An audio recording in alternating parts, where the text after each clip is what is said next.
ating sa on-site ng ating project. So, it's ready for turnover na kasi. So, check natin.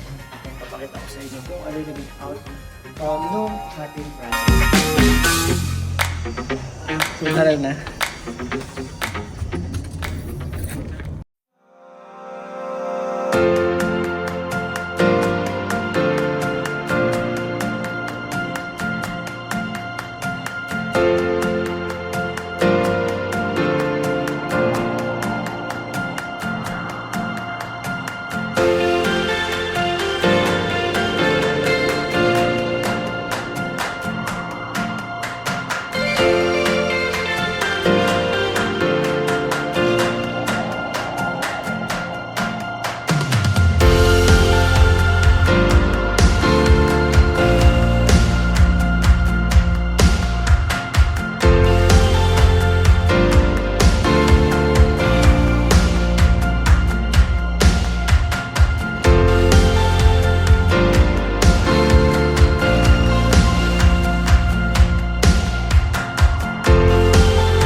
Hi guys! So today I'm going to show you yung bagong interior design natin here at Shore Residences. And papakita ko sa inyo kung ano yung finish project natin.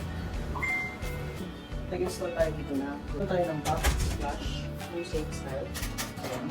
And then, on this side naman is our, pinalitan natin siya. Before kasi it's a swing door.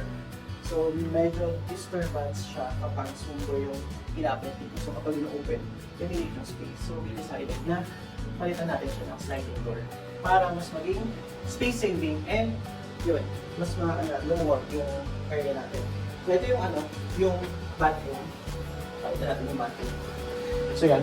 Before, wala pa, empty pa talaga siya. In-install namin itong shower enclosure. And also this lavatory cabinet with storage and full mirror. So maraming storage dyan. So marami kang pwedeng ilagay yung mga gamit for bathroom. And then, ito rin, lagay kami dito ng shelf and some aesthetics na design. Tapos dito, naka-plan siya na ilagay yung laundry. So kaya may abang dito. And then, saan tayo? Pasok tayo konti dito sa living area. So ito yung living area natin. Naglagay tayo ng 2 to 3 seater sofa. Ayan. So itong sofa natin is nakatanggal. So pwede siyang i-wash out.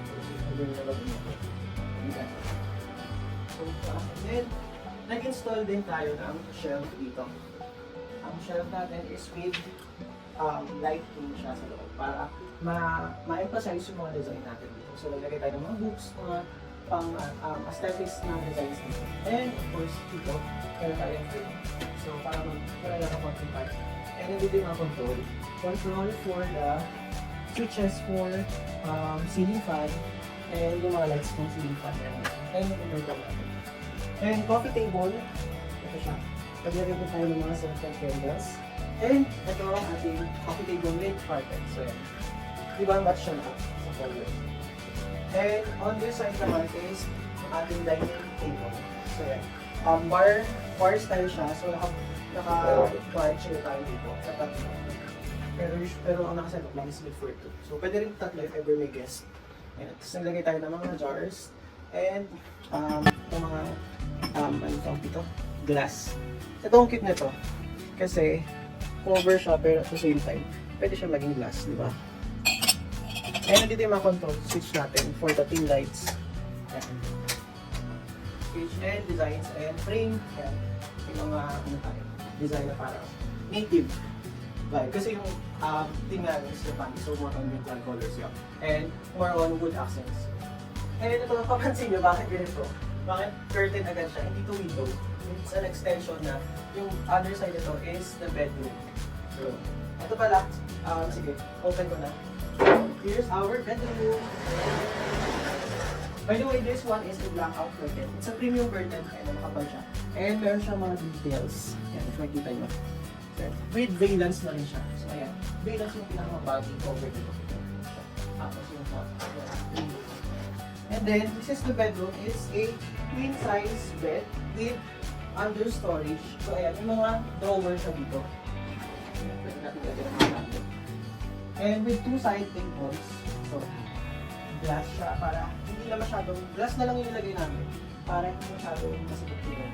And lahat ng mga switches natin is convenient siya. Nandito lang siya sa tabi ng bed natin. So, makakontrol mo lahat ng lights kasi isang kapuntan mo lang na siya.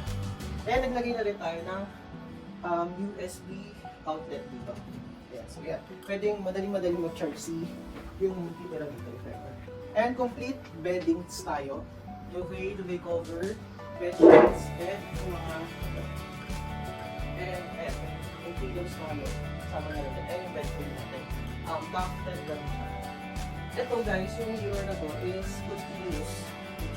Continuous siya hanggang sa living area natin. So mahaba siya guys. Diba mas nagiging, actually 24 square meter ang pumili ito. Pero kung chinek namin kung nakakulat ko, yung first visit namin, sikip to, meron siya dito, partition pala.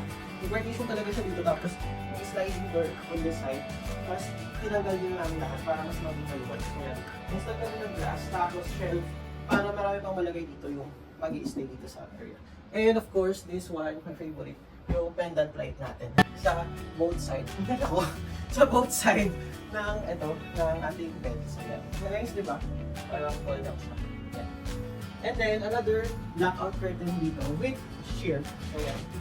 So kung gusto nyo ayaw ng daylight, kasi sa morning dito napansin namin, super direct ng araw. So yan. Blackout curtain. Yan. So hindi na nakikita yung ano doon. Light ng sun. And then, and you have to passageway here going to the balcony. So ito yung door ng balcony. Kung na magpakita kasi magkabit na. Pero sige, pakita mo yung view. Yan siya.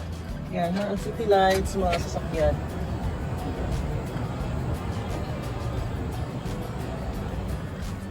So yun. And ito pala, on this side naman, naka-bright muna. So on this side naman is yung ating built-in cabinet. So built-in cabinet and wardrobe. So ito siya. So ito yung para sa cabinet. Tapos meron pa dito space kung ano pwede ilagay dyan.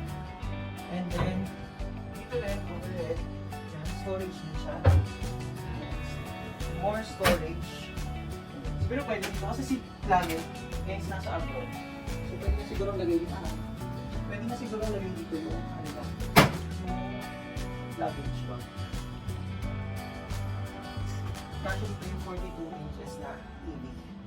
So may nakabang na rin na cable. And then dito, yan, continuous dito yung ating dining table.